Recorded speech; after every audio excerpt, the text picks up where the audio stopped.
Shalom. Glória a Deus. Vamos ficar de pé só um pouquinho? Quero aqui dizer que eu amo a minha igreja. Vou falar de novo, eu amo a minha igreja. Amém. Glória a Deus. Vamos orar? Vamos orar? Senhor, nesta noite nós estamos aqui totalmente disponíveis a Ti, Senhor. Totalmente dependentes à Tua presença e à Tua vontade. Pai, eu quero Te pedir humildemente nessa noite que todo o céu de bronze, Senhor, seja retirado deste lugar. Que todo o peso, tudo aquilo que quer impedir o mover e o fluir do Teu Espírito não tenha poder de atuação neste lugar. Pai, eu quero Te entregar totalmente a minha vida, declarar a minha dependência a Ti, Senhor. Te pedir que o Senhor me use como Teu instrumento, Senhor. O vaso é Teu, usa como quiseres, Pai. Eu Te peço por cada vida que está aqui nessa noite. Repreende, meu Pai, todo ladrão da semente. Repreende toda a sonolência. Tudo aquilo que quer roubar, Senhor, o nosso culto a Ti. Eu declaro anulado e falido nessa noite. Que o Senhor fale, que o Senhor não te cale. E que o Senhor fale exatamente aquilo que nós precisamos ouvir. Que não seja aquilo que é a minha vontade, mas que seja aquilo que é o Teu querer realizado nesta noite. Em nome de Jesus. E você diz... Amém, glória a Deus. Fique em pé um pouquinho. Abra a tua Bíblia, Êxodo 3, versículo 1. Êxodo capítulo 3, versículo 1. Enquanto você procura, eu quero honrar minha liderança, meu pai, apóstolo Carlos, minha mãe, pastora Simone. Aí talvez você diga assim, mas todo mundo que sobe aí tem que falar isso, é? Não, não é obrigação. É o nosso desejo que é genuíno, o nosso sentimento é genuíno, de gratidão. E eu quero honrá-los, quero honrar o meu esposo. Por algumas demandas ele hoje não pôde estar aqui, mas eu tenho certeza que ele está me cobrindo em oração, intercedendo pela minha vida. Te amo, meu filho, Deus te guarde, Deus te cubra. Amém? Vocês acharam? Diz assim a palavra do Senhor. Moisés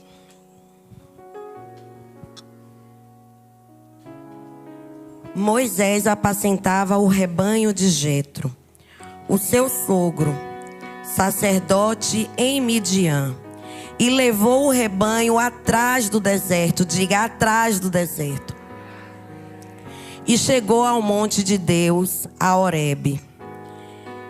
Fale comigo assim: e apacentava Moisés o rebanho de Jetro, seu sogro, sacerdote em Midian, e levou o rebanho atrás do deserto, e chegou ao monte de Deus, a Horebe. Pode se assentar. Como eu sempre digo, estou aqui em obediência, em temor, em tremor, porque todas as vezes que nós nos dispomos a ministrar a palavra do Senhor, não pode ser diferente, né? Tem que ser com temor, com tremor, porque a palavra não é nossa, a palavra é do Senhor. Eu confesso que eu comecei a ler esse texto e algo me chamou a atenção, justamente esse pedacinho que fala que Moisés levou o rebanho atrás do deserto. E não é comum, às vezes a gente lê, pelo menos eu li várias vezes essa passagem, e nunca fui chamada a atenção por esse texto, por esse trecho, em que Moisés levou o rebanho para trás do deserto. E muitos de nós não queremos nem estar no deserto, nem chegar na frente do deserto, nem no meio do deserto. E Moisés levou o rebanho atrás do deserto. E como boa professora, não tão boa, mas como professora, essa palavra atrás, ele é um advérbio de lugar, que vai indicar que atrás é algo que é posterior. E a que será que esse texto está se referindo? Que posteridade é essa? E foi isso que me chamou a atenção. Nós já conhecemos a história de Moisés. Nós sabemos que ele nasceu em um tempo conflituoso, um tempo onde havia um decreto de morte, onde havia escravidão. Mas se nós pararmos para pensar, Moisés, ele é uma resposta de Deus para um povo. E você pode dizer assim: ah, pastor, eu já ouvi essa história. Moisés foi o libertador que foi levantado. Não. Antes de ser o libertador, Moisés, ele foi uma resposta genuína para um clamor genuíno. Porque o povo pecou, o povo se corrompeu, mas num determinado momento o povo se voltou e clamou. Clamou a Deus com tanta essência, com tanta verdade, que o céu foi obrigado a se mover com resposta. Obrigado, sim, porque Deus é justo. E todo o céu, ele reage às nossas ações. Então, diante de um clamor genuíno, o céu reagiu com resposta. E Moisés foi essa resposta a um clamor genuíno do povo. E quando Moisés, ele nasce debaixo daquele decreto de morte, ele nasceu também porque Deus juntou duas pessoas com um propósito. E olha quanta coisa um clamor genuíno pode gerar. Eu quero que você entenda que nada que acontece na sua vida, quando você está disponível, acessível e totalmente ligado àquilo que é a vontade de Deus, nada na sua vida é por acaso.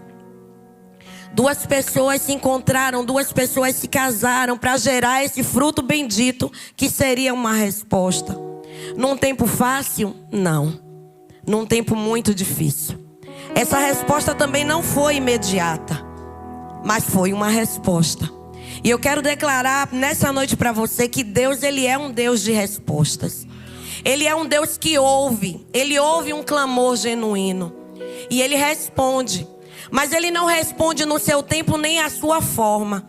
Ele não vai determinar que seja realizado da sua maneira, mas ele responde. E Moisés, ele foi essa resposta. Passando-se o tempo, nós já sabemos que Moisés cresceu num palácio. Ele foi educado com uma educação real, uma educação fina. Mas num determinado tempo, acho que os conflitos daquele que seria uma resposta, dentro dele já clamava, já pulsava aquilo que era o chamado. E ele quis resolver na força do seu braço. E aquilo gerou morte. Você já sabe, ele saiu do Egito e ele foi para Midian. Lá ele se casou, constituiu família. E é justamente do seu sogro esse rebanho que o texto se refere. Moisés apacentava o rebanho do seu sogro.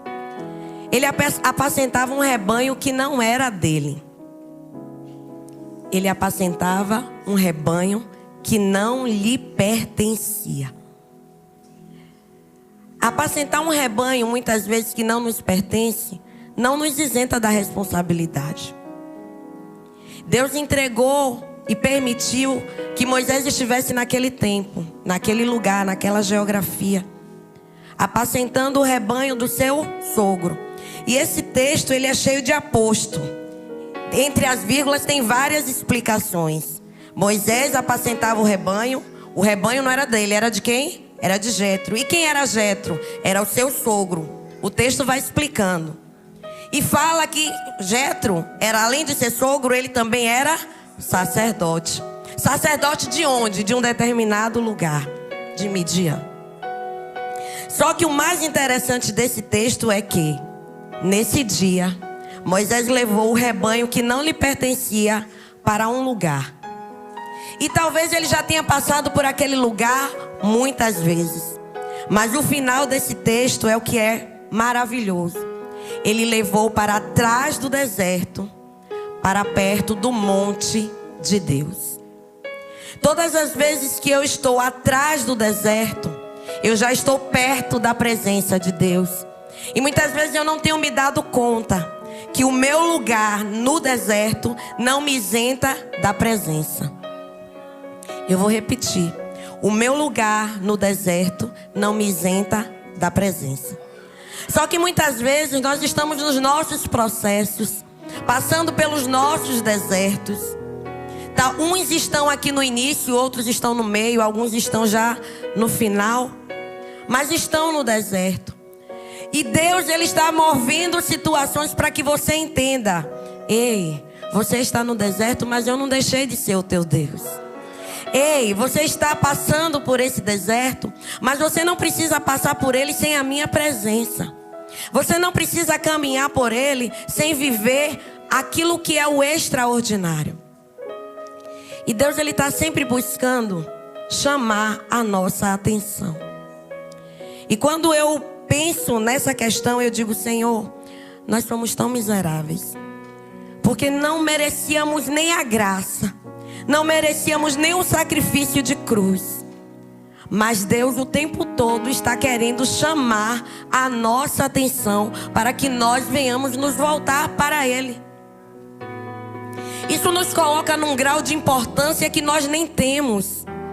Porque se nós formos analisar de maneira fria, você não é essa Coca-Cola toda. Você não é o último biscoito do pacote, de tal forma para que Deus, Ele faça algo para chamar a sua atenção. Mas Deus, Ele te ama de maneira tão incondicional que Ele propicia situações para chamar a sua atenção. Ele vai criar situações e mecanismos para chamar a sua atenção, ainda que você esteja no deserto. Seja no início, seja no meio, seja no final. Deus, Ele é tão maravilhoso que na nossa trajetória Ele vai nos impelindo para cumprir aquilo que é o nosso propósito. Ninguém veio ao mundo a passeio. Ninguém veio ao mundo sem propósito, sem razão. Você veio aqui cumprir algo extremamente importante. E talvez nas tuas decisões estejam faltando práticas e atitudes que vão te conduzir ao propósito do Senhor. E você nessa noite não vai sair daqui sem entender que a tua vida serve para cumprir um propósito do Senhor. E que todo propósito é especial para Deus, porque foi Ele que determinou, foi Ele quem estabeleceu. E Moisés, ele estava ali apacentando essas ovelhas. E eu fico pensando, Jetro era o sogro, as ovelhas pertenciam a ele. Moisés apacentando as ovelhas porque Jetro era sacerdote. Sacerdote tinha algum ofício. Então ele não ia largar o ofício de sacerdote para apacentar ovelhas. Então Moisés estava ali cumprindo essa função temporariamente. E talvez você diga assim: mas isso afastava ele do propósito? Não, estava habilitando para que ele entendesse que futuramente ele também iria conduzir um povo que não era dele. Porque todas as vezes que Deus coloca algo nas nossas mãos, nós precisamos entender que é precioso, mas que não é nosso. É precioso, mas não é nosso. E Moisés, ele estava ali. E eu conjecturo ele passando por aquele lugar. A gente não sabe por quantas vezes ele passou naquele lugar. Mas naquele dia Deus decidiu, Deus definiu que aquele seria o dia da mudança. 40 anos já haviam se passado desde que ele tinha saído do Egito. 80 anos era o total. E Deus disse assim: não, o ciclo já se fechou. Agora é hora de iniciar o cumprimento do propósito. Só que Moisés estava bem distante de entender tudo aquilo que Deus tinha para a vida dele. E muitas vezes nós estamos aqui terça, quinta e domingo e ainda não entendemos qual é o propósito que o Senhor estabeleceu para as nossas vidas. Talvez você sente nessas cadeiras, cumprindo a liturgia do culto. Levanta, canta, senta, dizima, oferta. Espera um momento de ouvir a palavra. Recebe a bênção apostólica, vai para casa. E segue o ciclo. E os anos vão se passando. E você não vai se atentando para o que Deus te chamou. O tempo está passando, as pedras estão clamando. E você, o que está fazendo? Só que Deus nessa noite quer chamar a tua atenção. Nessa noite Deus quer chamar a tua atenção. E às vezes nós estamos tão distraídos que precisa acontecer algo extraordinário. Deus poderia chamar a atenção de Moisés de várias formas. Ele poderia bradar dos céus e falar: Moisés, Moisés. Ele poderia fazer como ele fez com Paulo, fazer ele cair cego, sem entender nada. Mas com Moisés, Deus disse assim: não, eu farei algo diferente, farei algo extraordinário. Porque com ele eu vou me relacionar todos os dias, eu falarei com ele face a face. E nessa noite Deus quer mover os céus de forma extraordinária, para chamar a sua atenção. Para isso você precisa estar atento. Porque Deus ele vai usar as coisas naturais e torná-las extraordinárias. Talvez você esteja me olhando assim: pastor, adiante aí essa conversa, porque eu já sei o que é que vai acontecer. O Senhor vai incendiar uma sarça e Moisés vai olhar e vai ver uma sarça que ardia e não se consumia.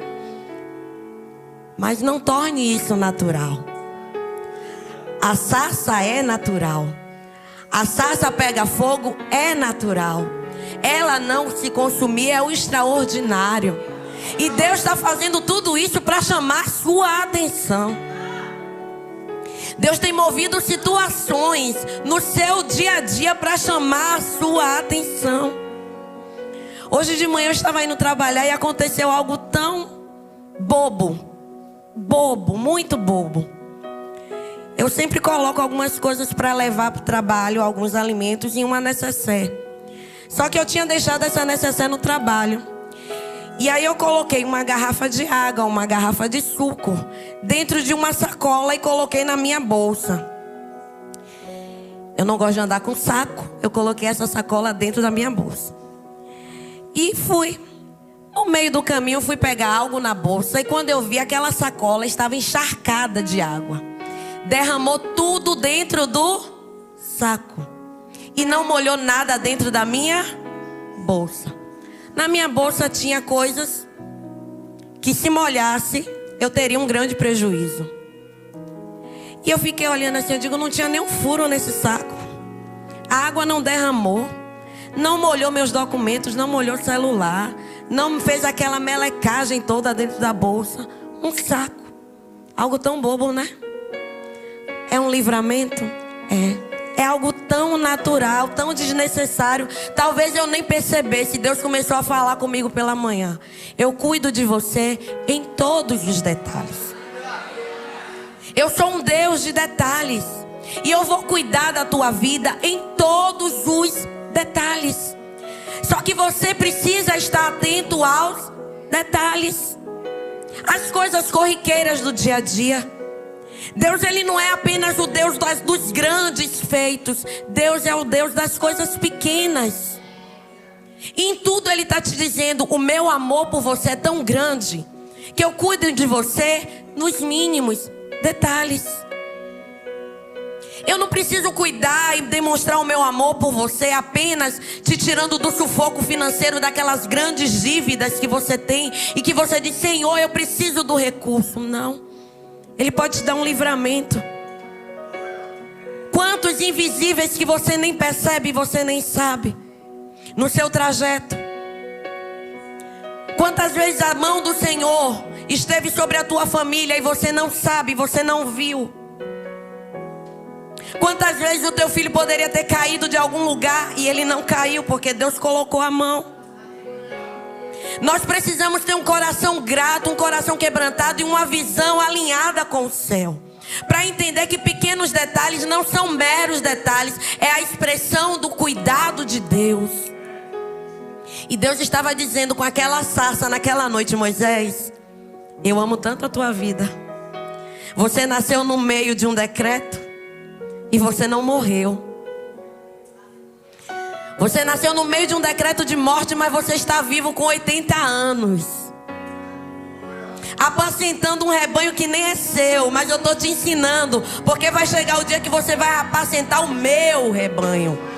E eu não vou te colocar de uma hora para outra para você fazer algo que você não sabe. Eu já estou conduzindo você nesse aprendizado. E Deus ele coloca fogo no meio. Deus é detalhista, a palavra fala no meio da sarça. E aquela sarça começa a se incendiar. Deus é lindo. E o que chama a atenção de Moisés é que a palavra diz que Moisés se vira para ver o extraordinário. A sarça, ela queima, mas ela não consome. Só que Uzá, ele tinha a arca da aliança dentro de casa. E virou tão natural que ele tocou na arca e morreu. As nossas posturas diante do extraordinário de Deus contam. Como é que você tem agido diante da forma extraordinária que Deus tem feito para chamar a sua atenção? E ele se virou para lá. E ele contemplou uma sarça que queimava, mas não se consumia. E eu quero dizer que o tema da palavra dessa noite é: só Deus tem poder de incendiar e não consumir. Só Deus, Ele tem poder de incendiar e não te consumir. Porque o incêndio do céu é diferente. O incêndio que vem do céu é aquele fogo que refina o ouro e torna ele mais puro, torna ele mais límpido, torna ele mais precioso. Deus, Ele quer nessa noite incendiar o teu coração, de maneira que você não venha se consumir por nada nessa terra, que você não se consuma com nada que é terreno. Deus quer incendiar o teu coração. Nós estamos vivendo dias terríveis, dias em que a frieza está tomando conta de muitas igrejas. E muitas vezes eu entro aqui neste lugar, na nossa geografia aqui, e eu me assusto, porque tem horas que parece que eu estou no Polo Norte, é tão frio. E eu digo: Senhor, aquece este lugar. Aquece este lugar. E eu fico imaginando Deus no céu olhando essa geleira e dizendo assim: eu vou derreter, eu vou derreter, eu vou derreter, eu vou derreter, eu vou derreter. E poder para isso Ele tem. Mas Ele só derrete se você permitir. E eu vou repetir mais uma vez: não adianta você vir aqui, chegar no horário certinho do culto, cumprir uma liturgia, se o teu coração não estiver quebrantado a ponto de deixar o eterno incendiar. Essa é a tua parte. O céu é reativo, sim. A sua parte é estar acessível. O fogo vem quando você está acessível. E Deus, Ele pode usar pessoas miseráveis como eu e você. Ele pode nos incendiar quando nós estamos acessíveis. E Moisés se virou para aquela sarça e ele disse: como pode pegar fogo e não se consumir? E quando ele olha para o extraordinário de Deus, Deus se revela. O que é que está faltando para Deus se revelar muitas vezes para nós? É nós olharmos para o extraordinário dele. Nós precisamos nos virar para Deus. Mas o meu dia a dia não me permite, pastora. Tão corrido o meu dia. Eu já acordo correndo, colocando o menino para a escola e comida, e vou trabalhar, e tá no trabalho tantas demandas. Eu não estou tendo tempo de me virar para observar o extraordinário, para ver Deus se revelar para mim. Eu não estou tendo tempo. Aí quando a coisa começa a apertar, aí eu começo: Deus, o Senhor não está vendo o que eu estou passando? Olha para mim, Deus. Deus está dizendo: eu estou olhando, eu estou vendo. Só que eu estou esperando o seu posicionamento. Vire-se para mim. Deus está esperando você virar-se para Ele. Deus está esperando você ter uma postura daquele que foi chamado, daquele que foi feito, conhecido ainda quando era uma massa informe dentro de um ventre. Você veio a esse mundo com um propósito, e Deus está esperando que você olhe para Ele com o olhar daquele que já entendeu que veio a esse mundo com um propósito. E quando Moisés, ele olhou e ele começou a contemplar aquele feito extraordinário, eu creio que os questionamentos foram muitos. Deus, Ele não precisa que você saia da geografia onde você se encontra para ouvir a voz dele de maneira audível. Às vezes você está atrás de movimentos. Às vezes você precisa ir em páginas no Instagram para ouvir determinados pregadores. Não, eu preciso ouvir uma palavra diferente. Na sua geografia tem palavra todo dia. Na sua geografia tem o simples que te mantém de pé. Tem o arbusto, a sarça, que está disponível para queimar todos os dias. Deus não precisa que você saia da sua geografia para se revelar para você. Ele precisa apenas que você tire a sandália dos pés. E tantas coisas têm impedido que nós tiremos as sandálias dos pés. Até para entrar naquele lugar que deixou de ser comum. Porque onde o eterno chega, algo muda, algo acontece. Ali já era uma embaixada, sabe? Cercada. Perímetro de fogo diferenciado. E num lugar diferenciado eu não posso entrar de qualquer maneira. Você não vai num fórum vestindo roupa de praia. Existem lugares que você precisa se vestir ou se despir para acessar. E Deus nessa noite está nos convidando a despir o nosso coração. Despir os nossos pés de toda a vaidade. Dos nossos achismos. Das nossas vontades. Do ser voluntarioso. De achar que tudo tem que ser da forma que eu quero, no tempo que eu quero, da maneira que eu quero. Porque se Deus não me responder assim... Não, mas eu sirvo a um Deus maravilhoso. Ele me ama de maneira incondicional. Então é só eu orar. E aí diz assim: eu vou clamar, eu vou clamar. Eu vou orar, eu vou orar. Porque quando eu oro, tu te revelas a mim. Mas não é qualquer oração, não. Tem orações que não estão nem passando do teto. Para você orar e Deus se revelar para você, você precisa tirar a sandália dos pés. Você precisa quebrantar o coração. Deus quer incendiar o teu coração. Porque com o coração incendiado, pés descalços, mente renovada, ninguém te segura. O inferno não te para. Você se torna incansável. O que são os problemas, o que são as situações diante daquele que tem um coração incendiado por Deus, aquele que tem os pés descalços porque sabe, não, é Deus que me conduz a todos os lugares, aquele que tem uma mente desbloqueada porque sabe, não, foi Deus que me garantiu, é Deus que me conduz, é Deus que me leva. Eu não preciso me preocupar porque a direção vem dele. Olha quantas coisas Deus tem falado pra gente. Seres tão miseráveis. Quanto amor Deus tem revelado para nós. E hoje eu confesso que eu fiquei muito constrangida. Porque eu disse: Senhor, nós sabemos que não é por merecimento, porque não merecemos. Mas o teu amor me constrange.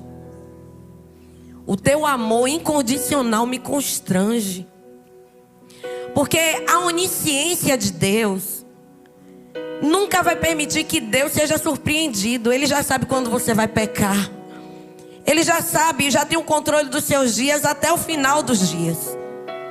Mas isso não isenta o amor. Só que não isentar o amor também não quer dizer que Deus, ele vai ser injusto e infiel. Ele é justo e ele é fiel. Ele não pode negar sua própria essência. E ele continua nos amando todos os dias.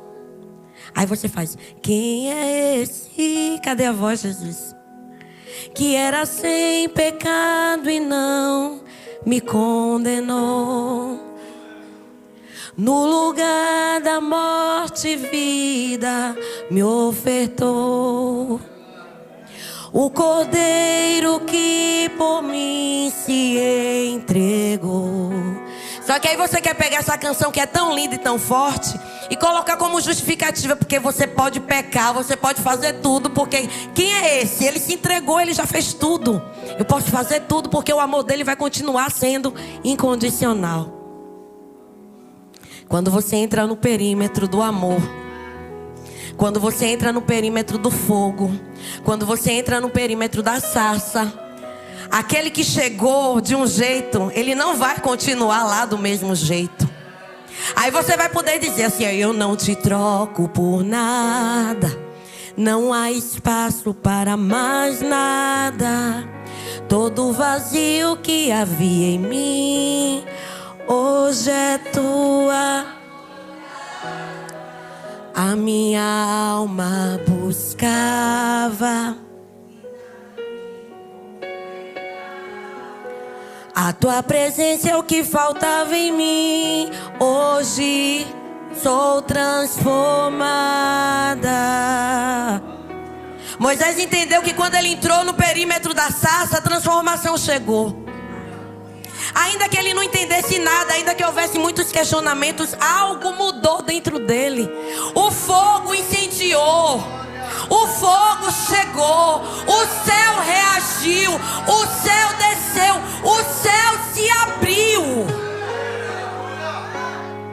Porque não foi o anjo do Senhor, foi o próprio Deus falando com Moisés e se revelando a ele. Às vezes nós oramos e dizemos: Senhor, se revela para mim. Você está pronto para Deus se revelar para você? Você tem buscado, você tem clamado? Ele quer se revelar. Ele quer se revelar. Só que são nos momentos simples. Nos momentos simples. Quantas vezes na minha cozinha eu tive tantas experiências com Deus. Lavando um prato, Deus falando comigo coisas. Quantas vezes? Quantas vezes na hora da dificuldade? Não é aquele momento que você fica assim: Senhor. Não, é que você dizendo assim: Senhor, eu reconheço que o cuidado da minha vida está nas tuas mãos. E eu sei que está acontecendo isso, e eu estou passando por esses processos, ainda que algumas coisas eu não entenda. Mas eu sei que a minha vida está nas tuas mãos. E Deus inunda aquele lugar, sabe, aquele abraço de pai. E você se sente ali no colo do Eterno. Nos momentos simples, Deus está esperando você buscá-lo. Aquele que busca, acha. Buscar-me-eis e me achareis quando me buscardes de todo o coração. Não pode ser pela metade, tem que ser na completude. E naquele dia, Moisés, ele teve um encontro com Deus. E aquele fogo. Será que você está preparado para receber esse fogo hoje? Porque aquele fogo é diferente. É muito diferente. É um fogo que começa a queimar nas suas entranhas.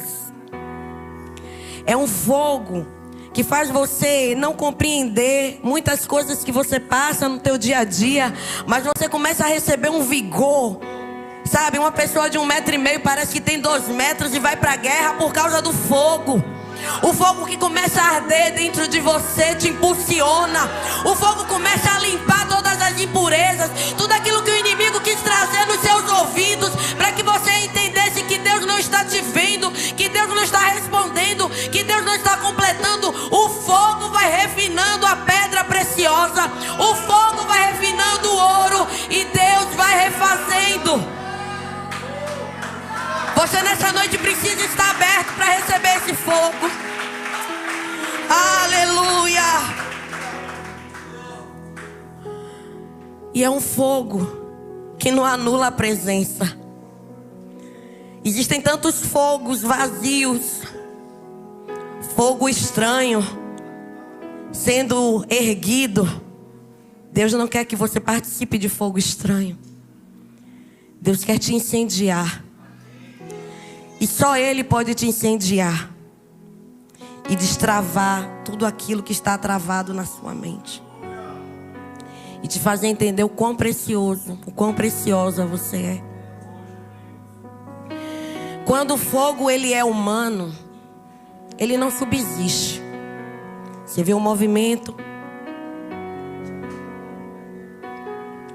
e depois acaba. Você sai dali e aí, o que é que mudou na tua vida? Pastora, mas você não acredita que quando Deus toma, a gente... Acredito. Já paguei muito mico, inclusive. Mas se você ficar só, nada vai mudar na tua vida.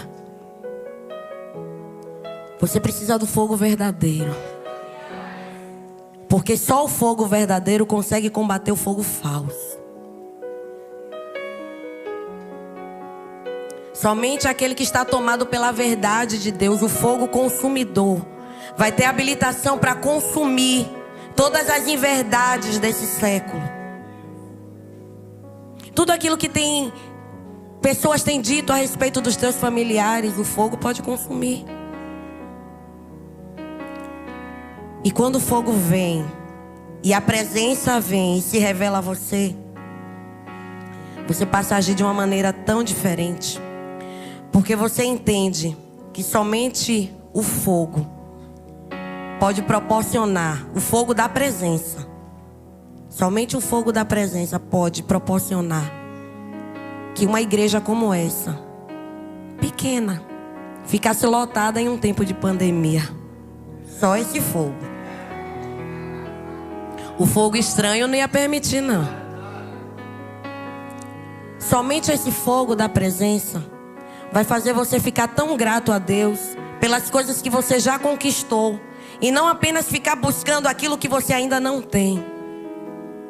Só o fogo da presença vai fazer você enxergar a tua casa da maneira que ela realmente é. Não, eu enxergo meu marido assim, ele vestido dessa forma, ele subindo no altar, ele ministrando a palavra, ele cantando um louvor, ele pregando nas ruas. Somente o fogo da presença pode limpar e purificar a tua visão terrena. Só o fogo da presença pode tirar as nossas limitações carnais. Como eu falei aqui mais cedo, não é normal, num tempo de esfriamento, haver um povo que ainda se mantém aquecido. É a sarça que queima e não se consome pela frieza deste século. E aqui tem várias sarças. Várias sarças que Deus está dizendo assim, eu quero incendiar ela. Porque quando eu incendiar ela, ela vai entender que ela pode ir lá no Egito, ela pode libertar um povo e ela não vai mais se contaminar com as impurezas do Egito, porque o meu fogo já limpou. Deus quer incendiar os nossos corações. Ele quer, mas só depende de mim e de você. Não é normal nós enxergarmos tantas coisas e continuarmos andando da mesma maneira. Não é normal eu chegar num culto e ouvir uma palavra poderosa e sair por essas portas e chegar em casa como se nada tivesse acontecido. Isso não é normal.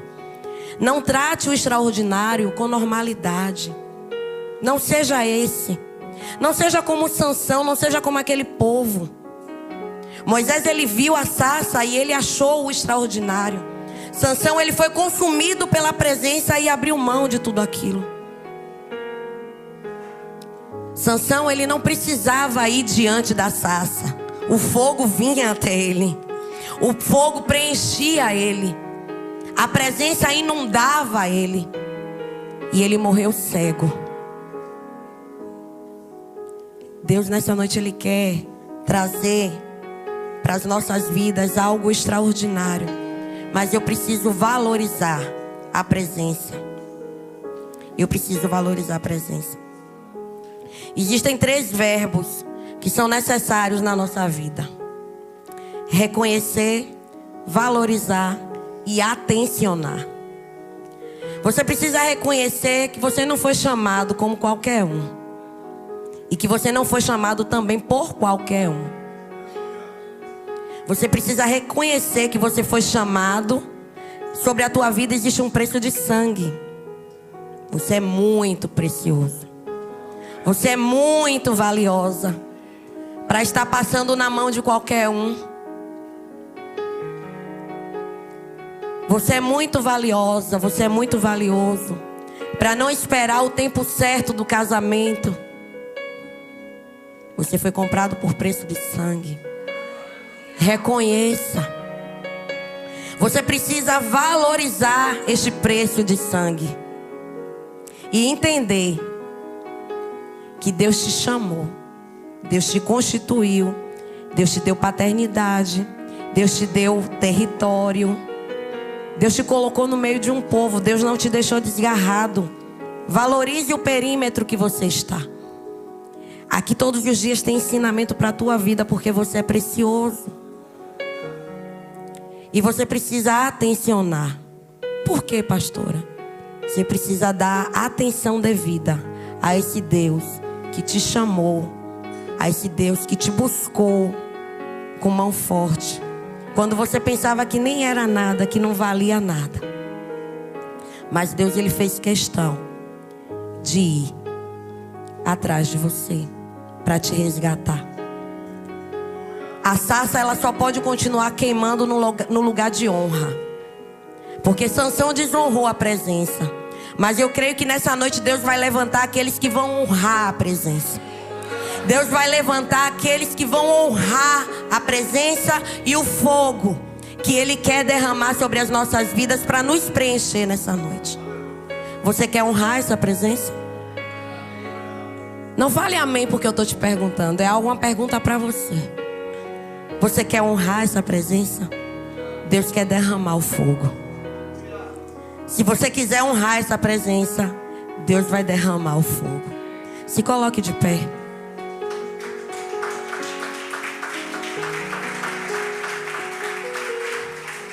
O extraordinário, ele só pode permanecer no lugar da honra. E eu tenho certeza que existem corações aqui que querem honrar a Deus, adorando em espírito e em verdade, em toda a sua maneira de viver. Feche os teus olhos. Corações quebrantados nessa noite. Corações diante da presença, corações adoradores, corações que entenderam o chamado, corações que entenderam que existe algo que precisa ser expressado para que esse mundo ouça. Você não é qualquer um. Você foi chamado por uma voz que não é qualquer voz. Foi a voz do próprio Deus. A voz do Deus que te chamou. Continua te chamando nessa noite. Para que você com a tua vida o adore em espírito e em verdade. Eu anseio a presença do Senhor. E eu tenho certeza que você também anseia. Senão você não estaria aqui, cansado de um dia exaustivo. Você deseja mais. Você não quer continuar no raso. Eu tenho certeza que você quer águas profundas. Você deseja mais. Eu anseio tua presença, cante isso. Como a coça.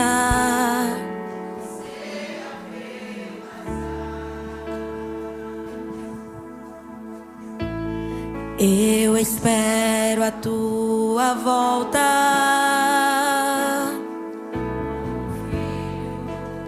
Desejo entrar na casa. Tem lágrima, tem deserto.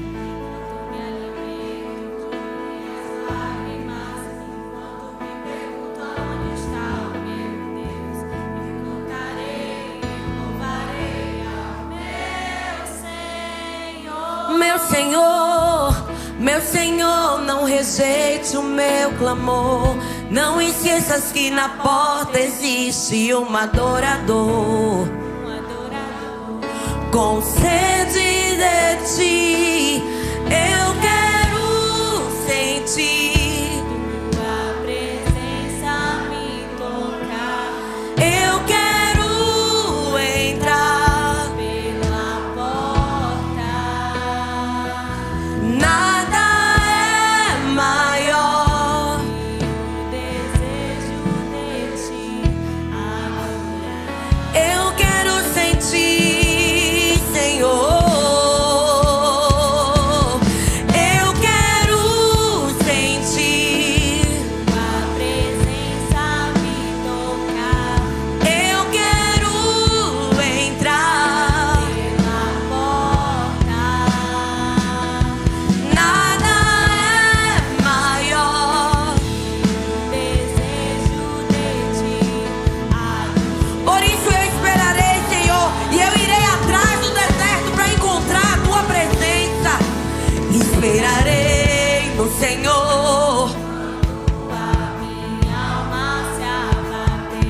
Esperarei no Senhor. Ah, eu quero teu mover, eu quero fogo consumidor, Senhor. A tua glória. Esperarei no Senhor.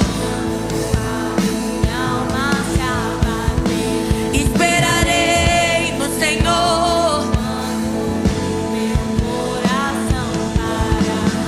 Ah, eu quero teu mover. A tua glória. Eu espero no meu Senhor. Esperarei no Senhor. Todos os dias, meu Deus, eu quero ser preenchida pela tua presença. Quando meu coração parar, eu quero ver a tua glória me envolver. Eu quero sentir.